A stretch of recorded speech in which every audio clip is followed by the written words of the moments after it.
ಶಿವಮೊಗ್ಗ ನಗರದಲ್ಲಿ ಸುಡಿ ಬಿಸಿಲಿನಲ್ಲಿ ತಲೆಯ ಮೇಲೆ ಸೌದೆಯನ್ನು ಇಟ್ಕೊಂಡು ಮಹಿಳೆಯರು ಸಿಲಿಂಡರ್ನೆಲ್ಲ ಇಟ್ಕೊಂಡು ಪ್ರತಿಭಟನೆಯನ್ನು ಮಾಡ್ತಾಯಿದ್ದಾರೆ.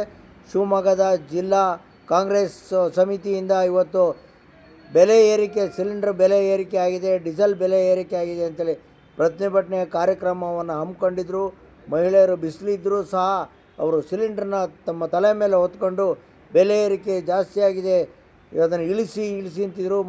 ಮಾಧ್ಯಮ ಪ್ರತಿನಿಧಿಗಳು ಅದರಲ್ಲಿ ಇದ್ರು, ಅವರು ಎಲ್ಲ ಮಾತನಾಡಿದ್ದಾರೆ.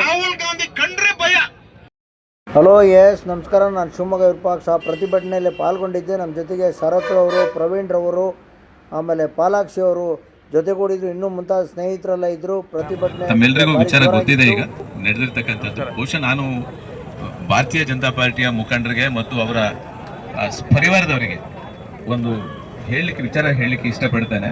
ಇವತ್ತೇನು ಇಡಿಯನ್ನ ರಾಹುಲ್ ಗಾಂಧಿ ಅವರ ಮೇಲೆ ಮತ್ತು ಸೋನಿಯಾ ಇವತ್ತು ನಮ್ಮ ಜಿಲ್ಲೆಯಲ್ಲಿ ನಾವು ಪ್ರತಿಭಟನೆಯನ್ನ ಕೇಂದ್ರ ಸರ್ಕಾರ ಮತ್ತು ಬಿಜೆಪಿಯ ಬಗ್ಗೆ ಪ್ರತಿಭಟನೆಯನ್ನ ಇಟ್ಕೊಂಡಿದ್ದೇವೆ.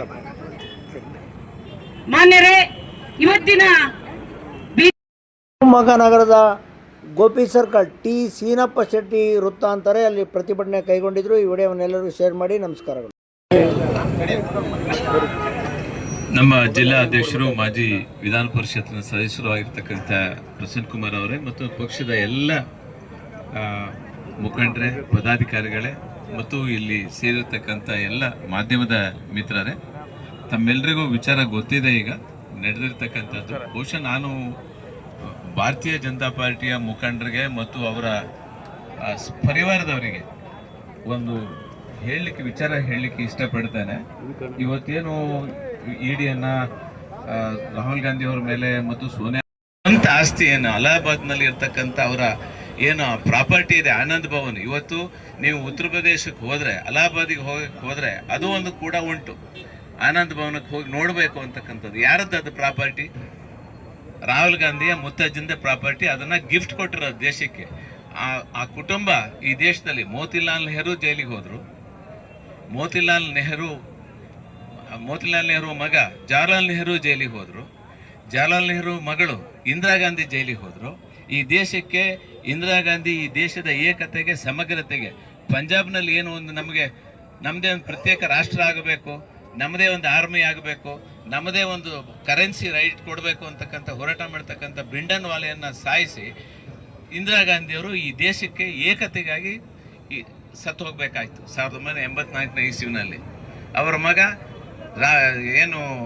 ರಾಜೀವ್ ಗಾಂಧಿ ಇದ್ದಾರೆ. ರಾಜೀವ್ ಗಾಂಧಿ ಈ ದೇಶದ ಏಕತೆಗೆ, ಸಮಗ್ರತೆಗಾಗಿ ತಮ್ಮ ರಕ್ತವನ್ನು ಈ ದೇಶದ ನೆಲಕ್ಕೆ ಇವ್ರು ಯಾರು ಏನು ಮಾಡಿದ್ದಾರೆ? ಇವರು ಈ ಪ್ರಶ್ನೆ ಮಾಡೋ ಆರ್ ಅಶೋಕ್, ಈ ಮುಟ್ಟಾಳರು, ಇವರಿಗೆಲ್ಲ ಏನು ನೈತಿಕತೆ ಇದೆ? ನೆಹರು ಸುಮಾರು 8 ರಿಂದ 12 ವರ್ಷ ಜೈಲಲ್ಲಿ ಇದ್ರು. ಈ ದೇಶದ ಸ್ವಾತಂತ್ರ್ಯಕ್ಕಾಗಿ ಮೋತಿಲಾಲ್ ನೆಹರು ಜೈಲಿಗೆ ಹೋಗಿದ್ರು, ಅವ್ರ ಮಗಳು ಜೈಲಿಗೆ ಹೋಗಿದ್ರು. ಅವ್ರ ಇಬ್ಬರು ಮಕ್ಕಳು ಈ ದೇಶಕ್ಕಾಗಿ ರಕ್ತನ ಈ ದೇಶಕ್ಕೆ ಏಕತೆಗೆ, ಸಮಗ್ರತೆ ಕೊಟ್ಟಿದ್ದಾರೆ. ಇವ್ರ ಬಗ್ಗೆ ಮಾತಾಡೋದಕ್ಕೆ, ಇವ್ರ ಮೇಲೆ ಕೇಸ್ ಹಾಕೋದಕ್ಕೆ ಮೋದಿದು ಏನಿದೆ ಕಾಂಟ್ರಿಬ್ಯೂಷನ್ ಈ ದೇಶದಕ್ಕೆ, ಏಕತೆಗೆ? ಇವತ್ತು ನಮ್ಮ ಜಿಲ್ಲೆಯಲ್ಲಿ ನಾವು ಪ್ರತಿಭಟನೆಯನ್ನ ಕೇಂದ್ರ ಸರ್ಕಾರ ಮತ್ತು ಬಿಜೆಪಿಯ ಬಗ್ಗೆ ಪ್ರತಿಭಟನೆಯನ್ನ ಇಟ್ಕೊಂಡಿದ್ದೇವೆ. ಮಾನ್ಯರೇ, ಇವತ್ತಿನ ಬಿಜೆಪಿ ಸರ್ಕಾರ, ಕೇಂದ್ರದಲ್ಲಿರ್ತಕ್ಕಂಥ ಸರ್ಕಾರ, ರಾಜ್ಯದಲ್ಲಿರ್ತಕ್ಕಂಥ ಬಿಜೆಪಿ ಪಕ್ಷ, ಅವರು ಇಡೀ ರಾಜ್ಯದಂತೆ ಪ್ರತಿಭಟನೆ ಮಾಡಬೇಕು, ಬೆಲೆ ಏರಿಕೆ ಅಂತ ಹೇಳ್ಬಿಟ್ಟು ಮಾಡ್ತಾ ಇದ್ದಾರೆ. ಅವರು ಒಳಗಿನ ಗುಟ್ಟು ನಿಮಗೆ ಗೊತ್ತಿಲ್ಲ. ಈಗ ನಮ್ಮ ನಾಯಕರು, ರಾಜ್ಯದ ಧೀಮಂತ ನಾಯಕರು, ಶೋಷಿತ ವರ್ಗಗಳ ನಾಯಕರಾಗಿರ್ತಕ್ಕಂಥ ಸನ್ಮಾನ್ಯ ಸಿದ್ದರಾಮಯ್ಯ ಅವರು, ಮುಖ್ಯಮಂತ್ರಿಯವರು ಹಾಗೂ ಉಪಮುಖ್ಯಮಂತ್ರಿಯವರು ಈ ರಾಜ್ಯಕ್ಕೆ ತುಳಿತಕ್ಕೆ ಒಳಗಪಟ್ಟಿರ್ತಕ್ಕಂಥವರು, ದೀನದಲಿತರು, ಮಹಿಳೆಯರು, ಅವ್ರ ಪರವಾಗಿ ಬಜೆಟ್ ಅನ್ನು ಮಂಡನೆ ಮಾಡಿ ಆರ್ಥಿಕವಾಗಿ, ಸಾಮಾಜಿಕವಾಗಿ, ಶೈಕ್ಷಣಿಕವಾಗಿ ಏಳಿಸಬೇಕು ಅವರಿಗೆ ಅಂತ ಬಜೆಟ್ ಏನ್ ಮಂಡನೆ ಮಾಡಿದ್ದಾರೆ.